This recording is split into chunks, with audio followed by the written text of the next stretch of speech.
Hello, it is Wednesday, November 13th, 2025. This is the SOFAS guy, super old, fat, and slow, giving a treadmill talk with his run-on thoughts. And today's thoughts are about the sports line of succession. I'm not talking about who's second string or third string on the depth chart.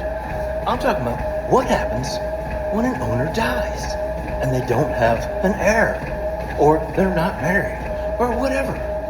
Now, I do know one time when the NBA franchise did not have a buyer lined up, and they would force the sale of the New Orleans Hornets, and the NBA and Commissioner David Stern became the acting owner of the team, or the trustee for like an estate.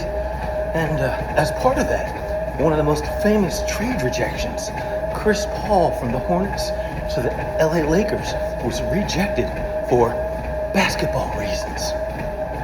Of course, in today's environment, that would not have gotten rejected. It would have been like, rubber stamp, we got that. Chris Paul and Anthony Davis and all those other guys. Actually, I don't think Anthony Davis had requested his way out by then, but it would have been a blockbuster team with Chris Paul. Actually, I think that would have been with Kobe and with Shaq even, or at least with Kobe. And that would have been an amazing team. But nowadays, after that, all of the leagues, NFL, NBA, Major League Soccer, NHL, they've incorporated rules and guidelines specifically to prevent that from happening. And no matter what, there's gonna be someone ready to buy and take over a franchise when an owner dies or is forced out.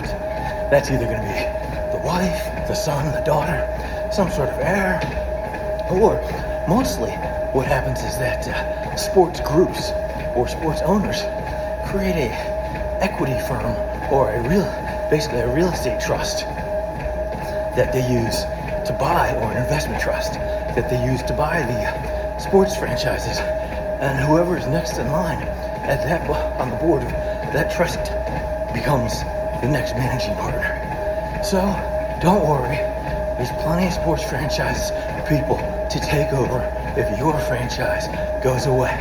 Unless, of course, you're the Green Bay Packers, where everybody owns a piece.